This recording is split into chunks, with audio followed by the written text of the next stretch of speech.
चलिए 10 के दमदार ट्रेड्स में आपका स्वागत है। हमारे साथ इस शो में अमित सेठ और प्रशांत सावंत पिछले शो से बने हुए हैं, साथ ही अरुण कुमार मंत्री और रुचित जैन भी जुड़ेंगे अपने टॉप ट्रेड्स के साथ। मार्केट आउटलुक और इन्वेस्टमेंट आइडियाज़ पर कंप्लीट सर्कल के मैनेजिंग पार्टनर और सीईओ गुरमीत चड्ढा होंगे। टेक्निकल्स पर जेएम फाइनेंशियल सर्विसेज के डायरेक्टर और head of research Rahul Sharma से बातचीत होगी। और चलिए काम करते हैं, शो को आगे बढ़ाते हैं। तो करीब करीब निफ्टी अब आ गया है, एक बार जरा निफ्टी का चार्ट लेकर आइए। अब 24,306 के करीब का लो था, अब हम आ गए इंटरडे लो पर। वो देखिए वो जो रैली हुई थी ना, वो हाँ। अब क्या होता है ना, अगर आप एक ब्लैंकेट व्यू ले लेंगे ना तो फिर आ गया स्वाद। अब क्या फ़ायदा होगा? ब्लैंकेट व्यू नहीं ले सकते कि नहीं मैं इस जोन में बाय करके एक स्टॉप लॉस लगा दूंगा, वो नहीं चलेगी ट्रेड श्रेयस मार्केट में। दिक्कत है, पेट्रोनेट में सर्किट लग गया बाय द वे। 10% का लोअर सर्किट पेट्रोनेट एलएनजी में लग गया है। एक बार जरा लेकर आइए पेट्रोनेट एलएनजी का स्टॉक। और ये करीब करीब अब देखिए, ये पहला सर्किट है, ध्यान रखिएगा, टेम्प्रेरी सर्किट होता है। और इसने मौका दिया आपको, सुबह खुला 290, देखिए 298 पे तो कोई शॉर्ट नहीं कर पाया होगा, लेकिन आई थिंक 290, 285, 286 में बहुत टाइम तक घुमा ये स्टॉक। और उसके बाद आप देखिए इस तरीके का मूव लगा। तो ये आज का एक ट्रेडेबल एक स्टॉक रहा। लार्सन एंड ट्यूब्रो देखिए आप, 7% लार्सन एंड ट्यूब्रो टूटा इस समय। गेल देखिए, गेल करीब करीब 6% नीचे आया। इसके अलावा Tata steel, bank of India, इनमें बहुत बड़ी गिरावट है। SAIL, Shriram finance, Torrent power, NMDC, InterGlobe aviation, list लंबी है जो स्टॉक्स रेड में हैं। जो ग्रीन में स्टॉक्स हैं उनमें अब एक दो ही तीन स्टॉक स्टैंड आउट कर रहे हैं। कोल इंडिया अभी भी टॉप गेनर और डे हाई पर 2.5% ऊपर। इसके अलावा सोलार इंडस्ट्रीज़ अभी भी करीब करीब 2.25% ऊपर, हालांकि डे हाई से थोड़ा नीचे आया है। और इन्फोसिस अभी भी श्रेया करीब करीब 1.5% ऊपर। चलिए ट्रेड्स की शुरुआत करते हैं। ट्रेड्स की शुरुआत करते हैं बिल्कुल। और पिछले शो से हमारे साथ अमित सेठ जी और प्रशांत जी जुड़ रहे हैं, और अब जुड़ रहे हैं हमारे साथ अरुण कुमार मंत्री जी और रुचित जी। रुचित जी बहुत स्वागत है आपका सीएनबीसी आवाज़ पर। सुप्रभात आप दोनों को ही, और happy Holi to both of you. शुरुआत कीजिए रुचित जी, गुड मॉर्निंग। कौन से दो ट्रेड्स इस वक्त सुझाएंगे आप? Very good morning. वेल, दो ट्रेड दोनों ही शॉर्ट साइड है, मार्केट्स के ट्रेंड के साथ साथ ही चलते हुए। एक तो आरईसी के फ्यूचर्स में शॉर्ट पोजीशंस बनाने की सलाह है। ऑलरेडी हम देख रहे हैं कि जो रीसेंट अपमूव हमने देखा था उसमें एक रिलेटिव अंडर परफॉर्मेंस हमारे आरईसी से देखने मिला था। और अब जब मार्केट का ओवरऑल ट्रेंड नेगेटिव हुआ है तो स्टॉक ने प्रीवियस स्विंग लो ब्रेक करके अपना जो डाउन ट्रेंड था उसको कंटिन्यू कर रहा है। तो करंट लेवल्स पे आरईसी के फ्यूचर्स में शॉर्ट पोजीशंस बनाए 334 के ऊपर स्टॉप लॉस रखे, और 312 के टारगेट्स ये स्टॉक में हम नीचे एक्सपेक्ट कर रहे हैं। और कैनरा बैंक के फ्यूचर्स में भी शॉर्ट पोजीशंस बनाने की सलाह रहेगी। सो मोर और less PSU banking as a space जिसमें काफी अच्छा परफॉर्मेंस दिखा था, वहां पे भी हम आज वॉल्यूम बेस्ड अनवाइंडिंग दिख रहे हैं। सो आई थिंक जो रीसेंट अपमूव था उसके बाद एक करेक्टिव फेज की शुरुआत हुई है। सो कैनरा बैंक रिलेटिवली आरएसआई के साथ एक नेगेटिव डाइवर्जेंस भी बनाया है, जहाँ पे प्राइस ने रीसेंट जो न्यू हाइज बनाया था, आरएसआई ने लोअर हाइज बनाया था। सो यहाँ पे हम 140 तक का करेक्शन एक्सपेक्ट कर रहे हैं। तो करंट लेवल्स पे कैनरा बैंक के फ्यूचर्स में शॉर्ट पोजीशंस बना सकते हैं 152 के ऊपर स्टॉप लॉस रखे 140 के टारगेट्स के। ओके, आरईसी और कैनरा बैंक दोनों पे बिकवाली की राय फिलहाल। ये होगी रुचित जी की trades. Arun ji good morning, बताइए आपके दो ट्रेड्स इस वक्त के। बिल्कुल श्रेया जी, गुड मॉर्निंग। श्रेया जी, कहीं ना कहीं निफ्टी रियलिटी इंडेक्स में काफी प्रेशर है। इनफैक्ट निफ्टी का जो रियलिटी इंडेक्स है उसमें ब्रेकडाउन भी हो चुका है। तो डीएलएफ में सेल करने की सलाह रहेगी। ओवरऑल वीकनेस मुझे लग रहा है डीएलएफ में कंटिन्यू होनी चाहिए। फ्यूचर्स को 575 के आसपास सेल करे, 585 का स्टॉप लॉस रहेगा, और 554 तक के टारगेट्स डीएलएफ में देखने को मिल सकते हैं। सेकेंडली, निफ्टी फार्मा में कहीं ना कहीं रेजिलेंस है, और नीचे के लेवल से मुझे लग रहा है यहाँ पे बाइंग जरूर आपको देखने को मिल सकती है। तो सन फार्मा में खरीदने की सलाह रहेगी 1735 के आसपास। 1710 का स्टॉप लॉस लगाएं, और 1768 तक के टारगेट सन फार्मा में आ सकते हैं। अपने मजबूत सपोर्ट के आसपास चल रहा है, तो इस लेवल पे सन फार्मा में खरीदारी करके चल सकते। ओके, सन फार्मा खरीदारी करने की राय, डीएलएफ में बिकवाली करने की राय है। प्रशांत जी आपके दो ट्रेड्स इस वक्त के। तो श्रेया, यहाँ पे जो दो स्टॉक्स मेरे रडार में होंगे, तो एक तो मैंने डिविज लैब का जो put option is doing well, तो इसको एक सेल में कन्वर्ट करना चाहूंगा। यहाँ पे बिकवाली की सलाह होगी और स्टॉप लॉस रखेंगे 6340-45 के जोन में 6345। टारगेट होगा 6100, 6100। और नेक्स्ट अगर हम देखें, अल्ट्राटेक सीमेंट 200 दिनों के एवरेज को ब्रेक कर रहा है, डिसिसिवली ब्रेक कर रहा है, तो यहाँ पे भी एक बिकवाली की सलाह होगी। पोजिशनल अप्रोच होगा शॉर्ट ट्रेड, और जो स्टॉप लॉस होगा वो 12,150 12,150 स्पॉट लेवल। टारगेट मुझे लग रहा है 11,600 तक हम जा सकते, 11,600। Okay, I think Amit ji के ट्रेड्स बाकी रह गए। अमित जी बताइए आपकी 2 ट्रेड्स इस समय की। जी अनुज जी, पहला शॉर्ट ट्रेड रहेगा लोधा के फ्यूचर्स में। यहाँ पे क्लियरली एक ब्रेकडाउन है, चार्ट कंटिन्यूअसली की मूविंग एवरेजेस के नीचे स्टॉक ट्रेड कर रहा है और आज एक फ्रेश ब्रेकडाउन हमने देखा है। फ्यूचर्स में इसका प्राइस है 930 का, 930 का। इसे शॉर्ट करें, टारगेट्स रहेंगे 900 के, स्टॉप लॉस रहेगा 945 का। दूसरा एक सेम कंटिन्यूएशन ट्रेड रहेगा एचडीएफसी एएमसी। यहाँ पे भी 200 एमआ ब्रेक हो रहा है, जैसे मैंने पहले भी कहा था। फ्यूचर्स में प्राइस है 2577 के आसपास, टारगेट्स रहेंगे 2500 रुपए के और स्टॉप लॉस रखेंगे यहाँ पे लगभग 2610 का। ओके, चलिए अब एक काम करते हैं, अब आगे थोड़ा सा लॉन्ग टर्म की बात करते हैं। हमारे साथ वैसे भी इस एनवायरनमेंट में क्या करें, हमारे साथ कंप्लीट सर्कल के मैनेजिंग पार्टनर और सीईओ गुरमीत चड्ढा मौजूद हैं, उनसे बात करेंगे। गुरमीत जी गुड मॉर्निंग। क्या करें इस मार्केट में, क्योंकि देखिए प्रेशर तो बहुत है और एकदम से और हमारे ऊपर डायरेक्ट इम्पैक्ट भी है क्योंकि क्रूड जिस तरीके से भाग रहा है। तो आप क्या कर रहे हैं इस समय और अपने क्लाइंट्स को क्या सजेशन दे रहे हैं? अनुज, नॉर्थ में आज होली है तो हैप्पी होली आपको। हैप्पी होली, बिल्कुल हैप्पी होली। और आप बिल्कुल काफ़ी फेस्टिव कलर में भी हैं, तो होली की बहुत बहुत शुभकामनाएं। जी हाँ, आपको भी अनुज। आई थिंक 2-3 चीजें ट्रैक कर रहे हैं हम। एक, ऑयल जितना टाइम वॉर एक्सटेंड होगा ऑयल प्राइसेस पे प्रेशर रहेगा। आई थिंक ये की वेरिएबल है। कल हमने देखा पुल बैक आया जब प्रेसिडेंट ट्रम्प ने बोला कि वो इंश्योरेंस प्रोवाइड करेंगे, स्टेट इंश्योरेंस से, एफडीसी से, और कंटेनर्स को एस्कॉर्ट करेंगे। तो आई थिंक वो एक डेवलपमेंट ट्रैक करना होगा। अगर क्रूड $80-85 की रेंज में रहता है तो मुझे लगता है कि इंक्रीमेंटल डैमेज मार्केट में कम होगा। सेकंड, मैरीटाइम कॉस्ट पे नजर रखने की जरूरत है कि इंश्योरेंस जो है वो खाली कंपलसरी नहीं है, सफिशिएंट कंडीशन है। तो मैरीटाइम कॉस्ट पे कितना इम्पैक्ट पड़ता है, क्योंकि उसका लॉजिस्टिक इम्पैक्ट पड़ता है बाकी सारे गुड्स एंड सर्विसेज पे, और उसका स्पिल ओवर हो सकता है मार्जिन पे और सप्लाई चेन पे। आई थिंक वो एक मॉनिटर करने की जरूरत है। बट क्योंकि अनुज भारतीय बाजारों ने इतना अंडर परफॉर्म किया है पिछले 12-18 महीने में ओवरऑल ग्लोबल मार्केट से, स्पेशली इमर्जिंग मार्केट इंडेक्स से, तो मुझे ऐसा लगता है, मेरा ये मानना है कि हमारा रिलेटिव आउट परफॉर्मेंस यहाँ आ सकता है in terms of down side की मैं बात करूं। और वेट एंड वॉच है अनुज, हमने पिछले कई इवेंट्स देखे हैं, पिछले 5-6 ऐसे जब भी ग्लोबल वॉर्स हुए हैं, एवरेज करेक्शन जो रहा है 10-12% रहा है, और अगले 6 महीने का रिटर्न हमेशा 20-25% रहा है। तो रिस्क रिवॉर्ड फेवर करता है अगर आप थोड़ा स्टैगर्ड वे में इस अपॉर्चुनिटी को यूज करते हैं। But for the time being थोड़ा सा वेट एंड वॉच है, जैसे मैंने बोला। क्रूड प्राइसेस पे एक एक पैनी निगाह रहेगी। ओके। गुरमीत जी एक और बात करूंगा आपसे डिफेंस की। मुझे याद है सोलार इंडस्ट्रीज आपने बहुत पहले पिक किया था और लगातार आपकी टॉप पिक्स में से रहा है और अभी भी इस स्टॉक में शानदार आउट परफॉर्मेंस है। क्या क्या ये स्पेस यहाँ से भी पॉजिटिव रिटर्न जनरेट करे? क्या ये अभी भी पोर्टफोलियो में होना चाहिए? अनुज, पूरा डिफेंस पैक अच्छा ओवरवेट होना चाहिए। और ये आप देखिए, इमेजिन करिए जब ये साइकिल एंड होती है तो कितना रिप्लेसमेंट होगा। छोटी छोटी कंट्रीज ने अभी रियलाइज किया है कि खुद का एयर डिफेंस सिस्टम होना, एडिक्वेट स्टॉक होना, चाहे वो मिसाइल्स हो, ड्रोन्स हो, इंटरसेप्टर मिसाइल्स हो, कितना जरूरी है। और सोलार एक बड़ा स्ट्रक्चरल प्ले है, वो इंडस्ट्रियल एक्सप्लोजिव में तो है ही है। जो में आपका आरडीएक्स है, टीएनटी है, हाइब्रिड वॉरहेड्स हैं, और जो उन्होंने प्लेटफॉर्म क्रिएट किए हैं जैसे पिनाका है, वो एक बहुत इंटीग्रल पार्ट हो गया है भारत के डिफेंस सिस्टम का। हमारा जो ओवरऑल सुदर्शन चक्र है उसमें आकाश, S-400, Pinaka, long arm rockets, ये एक बहुत इंटीग्रल पार्ट हो गए हैं। हमने पीछे देखा आर्मेनिया ने ये सोलार का गाइडेड MRBL लिया है।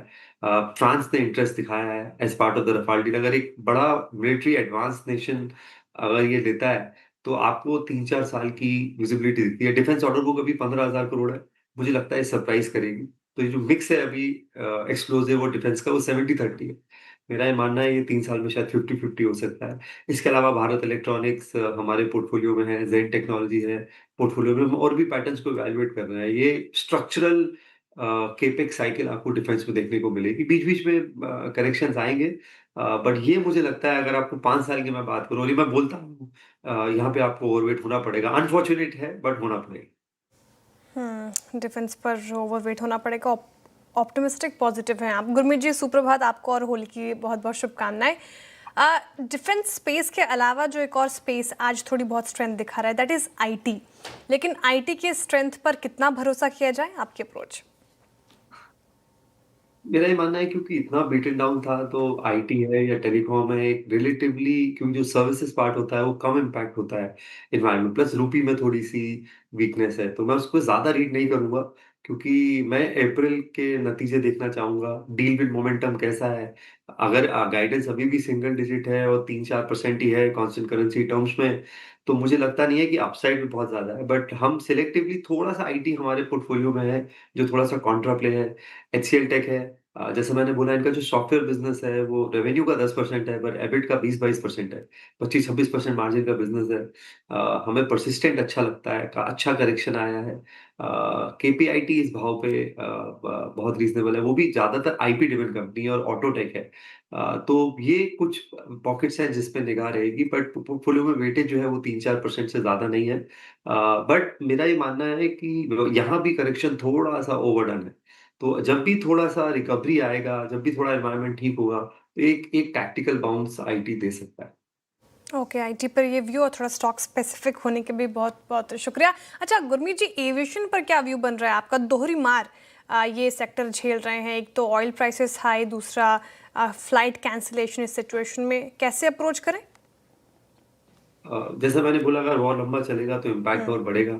अगर मैं इंटरग्लोब की बात करूँ तो मिडल ईस्ट 12-13% है और हमने वो करेक्शन भी देखा आते हुए। तो एक सर्टेन स्टेज पे आई थिंक वैल्यूएशन कम्फर्ट आएगा बट अभी स्ट्रेटजी जैसे मैं बोला अगर मुझे निवेश के मौके देखने हैं तो मैं वो पॉकेट देखूँगा जहाँ करेक्शन भी है लेकिन मिडल ईस्ट से लिंकेज कम है। टेलीकॉम है डोमेस्टिक कंजम्पशंस हैं, कंज्यूमर ड्यूरेबल है, वोल्टास को अगर आप छोड़ दीजिए लेकिन जो भी समर बहुत अर्ली आ गया है, हम ऑलरेडी नॉर्थ में गर्मी है अभी मार्च स्टार्ट हुआ है। तो जो डोमेस्टिक कंजम्पशन थे जैसे फरवरी के ऑटो नंबर्स अपडेट बहुत शानदार थे। आपने Q3 जीडीपी का आंकड़ा देखा हो तो मैन्युफैक्चरिंग ने 13.5% ग्रो किया। तो जो डोमेस्टिक पॉकेट्स है जहाँ पे करेक्शन आया है, चाहे टेलीकॉम है, ऑटो है, कंज्यूमर ड्यूरेबल्स है, बैंक्स हैं जहाँ लिंकेज कम है, वहाँ पे आप पहले करिए और जब ये थोड़ा सेटल होने लगता है, क्रूड स्टेबलाइज़ हो जाता है, तब हाई बीटा पॉकेट्स को, इम्पैक्टेड सेक्टर्स को जो वॉर के हैं, उस पे ज़्यादा फोकस करें। इंडिगो ने अभी एक प्रेस रिलीज जारी की है, फ्लैश करिएगा उसको। बता रहे हैं कि 500 से ज़्यादा फ्लाइटें उनकी कैंसिल हुई हैं पिछले एक हफ्ते में और इसका एक इम्पैक्ट है क्लियरली। वो अभी एक्सचेंज पर उन्होंने डाला है, प्लीज़ उसको फ्लैश करिए। गुरमीत जी, लार्सन एंड ट्यूब्रो, अब एक नज़रिया ये है कि अगर 1/3 बिजनेस गल्फ से आ रहा है तो इम्पैक्ट होगा, लेकिन दूसरी तरफ डोमेस्टिक बिजनेस इनका काफ़ी स्ट्रांग रहा है और बजट के बाद हमने देखा भी था, बड़ी रैली भी आई थी, नंबर्स भी अच्छे थे। इस गिरावट में बाइंग करनी है या फिर अभी अवॉइड करना है? अनुज स्टैगर्ड वे में कर सकते हैं। एल&टी बेलवेदर स्टॉक है और कमेंट्री अगर आपने एल&टी की सुनी, वो पहली बार उन्होंने बोला उनकी ऑर्डर बुक में 1/3 बुक प्राइवेट और मिडिल ईस्ट से ऑर्डर बुक का मतलब ये नहीं है कि सारे ऑर्डर कैंसिल हो जाएंगे। मतलब इनफैक्ट अपॉर्चुनिटी भी आएगी जब थोड़ा सा रीबिल्डिंग होगा चाहे वो ऑयल फील्ड्स हैं चाहे वो एयर बेसिस हैं तो कभी ना कभी ये नॉर्मल होगा और मेरा ये मानना है कि इसका इम्पैक्ट मिडिल ईस्ट पे ज्यादा है। अगर ये वॉर एक्सटेंड होता है उनकी पूरी इकोनॉमी ग्लोबल ट्रैवल ट्रांजिट पे डिपेंडेंट है, एनर्जी पे डिपेंडेंट है, तो इसका काफी इकोनॉमिक कॉस्ट है मिडिल ईस्ट का और जैसे जैसे इकोनॉमिक कॉस्ट बढ़ेगा प्रेशर बढ़ेगा फॉर अ सीज फायर और a peace kind of a situation. तो मैं एक्चुअली एल&टी को लेके काफी कंस्ट्रक्टिव हूँ क्योंकि मुझे नहीं लगता कि कोई बहुत ज्यादा ऑर्डर कैंसिलेशन होने वाले हैं। प्रोस्पेक्ट पाइपलाइन उन्होंने ऑलरेडी हाईलाइट की है कि 10 लाख करोड़ से ऊपर की है और ये सब सेक्टर्स में है, इंफ्रास्ट्रक्चर है, मोबिलिटी है, स्मार्ट मोबिलिटी है, डेटा सेंटर है, बहुत सारा प्ले है एल&टी में और डिफेंस प्ले भी है, क्वासाई डिफेंस प्ले भी है एल&टी में। तो मैं एक्चुअली बहुत कंस्ट्रक्टिव हूँ और जो एल&टी मिस कर गए थे, जो जो शार्प रन आउट हुआ था, वो इसको मौका ढूंढ सकते हैं। थोड़ा स्टैगर्ड वे में करिए, आज ही सारा कुछ नहीं लेना है। आई थिंक कई बार बहुत आराम-आराम से करना, थोड़ा-थोड़ा करना हमेशा बेटर रहता है। ओके, एल&टी पर ये व्यू हो गया आपका। गुरमीत जी, मेटल्स देखिए जिस तरीके से आज टूटे हैं और प्रेशियस मेटल्स पर भी गिरावट हावी हुई है आज के सेशन में। दो सवाल मेरा, एक तो होल मेटल्स पे और साथ ही प्रेशियस मेटल्स पर क्या व्यू बन रहा है? तो मैं गोल्ड को लेके कंस्ट्रक्टिव हूँ हमने और एक साल से ये अप्रोच ने हमें थोड़ा सा प्रोटेक्ट भी किया है इस वोलेटिलिटी में। तो एक जो आम रिटेल निवेशक है वो जब भी गोल्ड में कोई डिप आता है तो ईटीएफ के थ्रू या एक मल्टी एसेट कैटेगरी आती है श्रेया, जो बहुत अच्छा किया है पिछले 1 साल में, डबल डिजिट रिटर्न है, जो कमोडिटीज में, बॉन्ड्स में, इक्विटी में मॉडल बेस्ड इन्वेस्टिंग करती है। आई थिंक वही ये आइडियल व्हीकल है इस वोलेटिलिटी में पार्टिसिपेट करने का एक रिटेल निवेशक के लिए। और कोई अगर कोई भी डिप आता है गोल्ड में, कल हमने देखा गोल्ड और सिल्वर में भी करेक्शन आया जब भारतीय बाजार बंद थे, क्योंकि जब लिक्विडेशन होता है, मार्जिन कॉल्स आती है, लिक्विडिटी टाइट होती है, तो थोड़ा सा सेल ऑफ हर तरफ आता है। और ये अनसर्टेनिटी मुझे खत्म होती हुई नहीं दिखती है। तो गोल्ड आपका एक पोर्टफोलियो इंश्योरेंस है। 5 से 8% आप रखिए पोर्टफोलियो में, और अगर आपको टिप मिलता है, $5000 के नीचे आता है, किसी भी दिन 4-5% का करेक्शन आता है, तो ईटीएफ या मल्टी एसेट के थ्रू डेफिनिटली ऐड करें। मेटल स्पेस में हम टैक्टिकल रहे हैं। कोई बहुत अच्छी अपॉर्चुनिटी मिलती है तो हिंडाल्को या टाटा स्टील में हमने थोड़ा-थोड़ा एक्सपोज़र लिया है। एक हमारे पास स्पेशल सिचुएशन प्ले है मुकुंद का, जो कि स्टेनलेस स्टील में है। स्टेनलेस स्टील थोड़ा-सा इम्पैक्टेड है क्योंकि उनका ज़्यादा बिज़नेस यूरोप से है। और वहाँ पे काफ़ी लैंड मोनेटाइज़ेशन होना है और काफ़ी डेट रिडक्शन होना है। उनका लैंड बैंक अभी उनके मार्केट कैप से ज़्यादा है और कंपनी डेट रिड्यूस करना चाहती है, और ये बजाज ग्रुप कंपनी है। 74% नीरज बजाज और उनकी फैमिली का स्टेक है। तो ये एक पॉकेट में हमने थोड़ा-सा एक्सपोज़र पोर्टफोलियो में लिया हुआ है। ओके। कोई और स्पेस जहां आप इस समय गिरावट में एक्यूमुलेट कर रहे हैं? तो हमने थोड़ा कुछ केमिकल स्टॉक्स ऐड करना शुरू किए हैं। अनुज, एक कंपनी है जेजी केमिकल, जिंक डाइऑक्साइड है, और इनका हेज रहता है पोर्टफोलियो, और मिक्स भी है डोमेस्टिक सोर्सिंग का और इम्पोर्ट का। और इसका एंड यूसेज टायर है 80%, और फार्मा और बाकी जगह है। तो डेट फ्री कंपनी है, वैल्यूएशन बहुत रीजनेबल हो गए हैं, शार्प करेक्शन आया है। तो ये एक प्रॉक्सी कंजम्पशन प्ले भी है ऑटो का, और क्योंकि केमिकल स्टॉक्स इतने 40-50% उसमें है, तो ये यहाँ पे हमने थोड़ी पोजीशन बढ़ाई है। एक कंपनी है हिंद रेक्टिफायर अनुज, वो ट्रांसफार्मर्स बनाती है रेलवे लोकोमोटिव्स के लिए, और अब वो L1 बिडर हुई है मेमू के लिए, विच इज ये आपकी जो जैसे मुंबई लोकल है, मेट्रो है, वंदे भारत है, तो टारगेट अपॉर्चुनिटी बढ़ जाती है। और वो पावर इलेक्ट्रॉनिक्स में, डेटा सेंटर प्ले में, रोबोटिक्स में भी एंटर कर रहा है, तो रेलवे पे dependence over period of time कम होगा। तो ये एक और स्टॉक हमने ऐड किया है, और थोड़ा-सा जैसे मैंने आपको बोला, हमने भारती और थोड़ा बहुत एल&टी, ये लार्ज कैप में थोड़ा-सा ऐड करना शुरू किया है इस फंड में। भारती, आपने बात की भारती की, इस करेक्शन को आप कैसे देख रहे हैं? क्यों मार्केट इतना ज़्यादा नर्वस है? और ये तो मतलब करेक्शन तो मार्केट की करेक्शन से पहले शुरू हो गई थी। आई थिंक अनुज जी को, जो उनका भारती को हमेशा एक कैपिटल एलोकेशन को लेके ना, बाजार हमेशा सा एक जब उन्होंने अफ्रीका बिजनेस में भी वेंचर किया था, बाजार नर्वस हुआ था। जो उन्होंने भारत एयरटेल मनी की, जो उनकी एनबीएफसी है, वहां पे उन्होंने 20,000 करोड़ के इन्फ्यूजन की बात करी।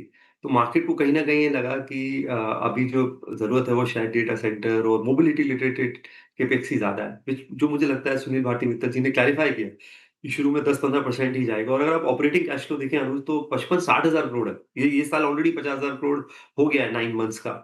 तो उसमें अगर आप 2-4-5 हजार करोड़ एलोकेट करते हैं, और आपके पास एक रेडी बेस है 50 करोड़ यूजर्स का, मेरे हिसाब से वो एक अच्छा मूव है, ग्रोथ लीवर है, रेडी बेस है, और जैसे जियो फाइनेंस ने किया। तो आई थिंक मुझे लगता है उसको लेके थोड़ा रिएक्शन है, बट ये बहुत स्ट्रक्चरल प्ले है अनुज। बेसिकली दो प्लेयर्स हैं, और आरको 259 पे सस्टेन करने वाला नहीं है।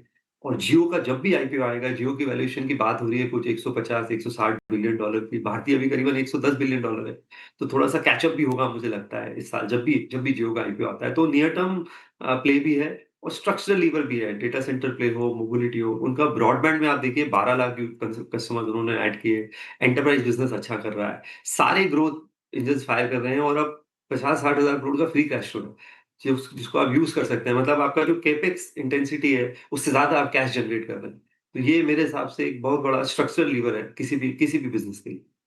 ओके, एक थोड़ा संक्षेप में अगर जवाब रख सकें, एक लास्ट सवाल, इटर्नल और स्विगी, क्या इन लेवल्स पर बाय बनते हैं आप, जो इतनी बड़ी गिरावट के बाद, खासतौर से इटर्नल?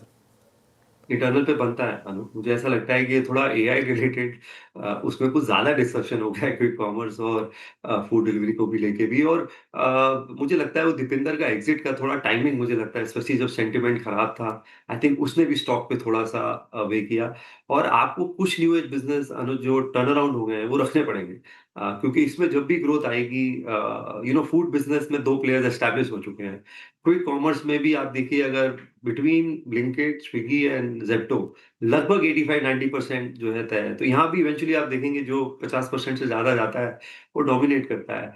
हाइपर श्योर सेगमेंट अच्छा कर रहा है। डिस्ट्रिक्ट टैब मैंने अभी ट्वीट किया था कि करण औजला के एक दिल्ली के कॉन्सर्ट ने 140-150 करोड़ का रेवेन्यू किया है, टिकट, एफ&बी, स्पॉन्सरशिप मिला के। तो वहाँ पे डिस्ट्रिक्ट का बहुत बड़ा प्लेयर, तो मल्टीपल ग्रोथ इंजन्स हैं कंपनी के पास, और जहाँ बिज़नेस 30-40% से ग्रो कर रहा हो, वहाँ आपको खाली पी बेसिस पे वैल्यू नहीं करना चाहिए। तो हमारे पास इटर्नल है, पेटीएम है, और हमने ग्रो ऐड किया है, जो हमारा न्यू एज बिज़नेस पोर्टफोलियो है।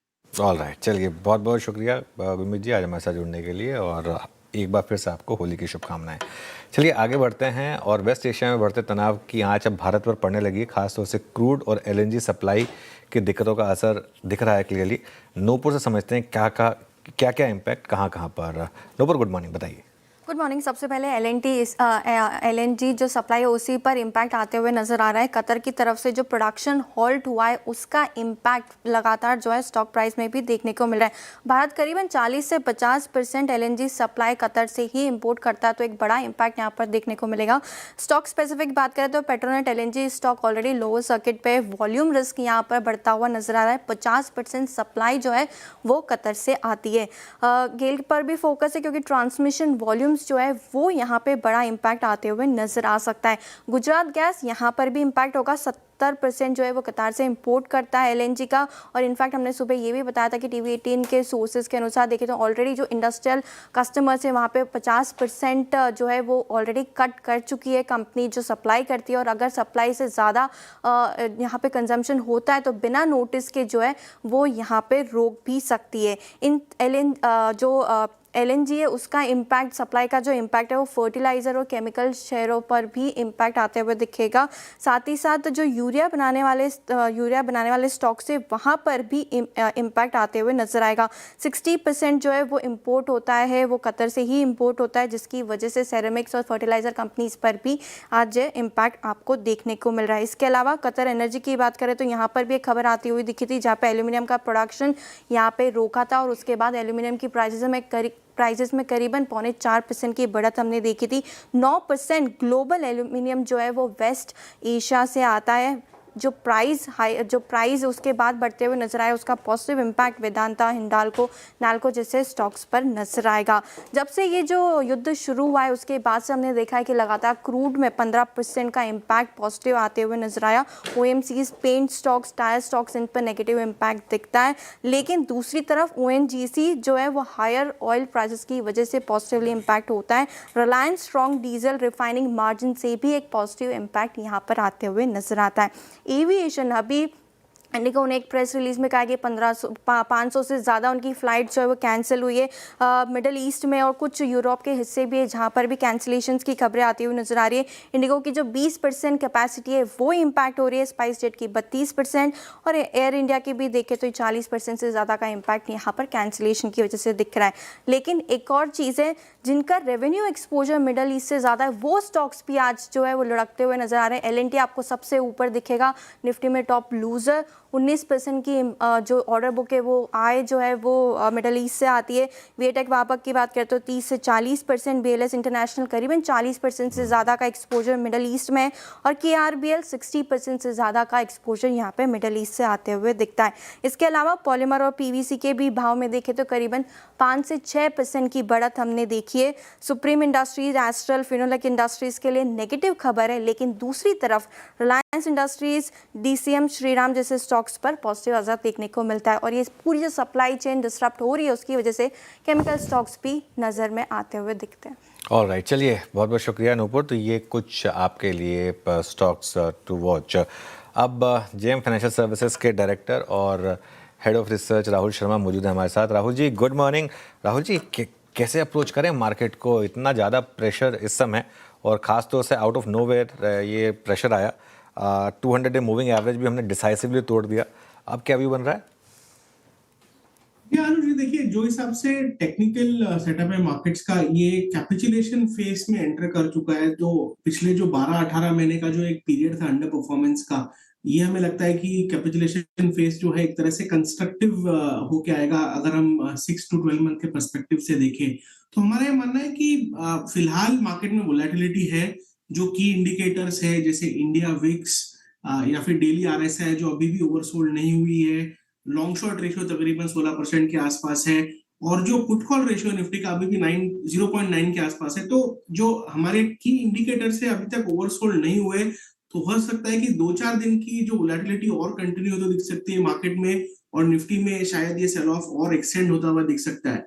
अब बड़ा क्वेश्चन ये है कि सपोर्ट्स कहां पर है। तो सबसे पहला जो इमीडिएट सपोर्ट निफ्टी का है 24,000 का है, और जो एक मेजर सपोर्ट है पिछले जो 3 ईयर के पीरियड का जो सपोर्ट है वो आ रहा है 23,500 पे। तो 23,500 में लगता है कि वर्स्ट केस सिनारियो में निफ्टी में दिखने को मिल सकता है अगर ग्लोबल अनसर्टिनिटी इसी तरीके से रही। खास करके आज हमने देखा एशिया में बड़ा मेल्टडाउन है। तो overall as an investor I think ये करेक्शन में आप अपना पोर्टफोलियो होल्ड रखें।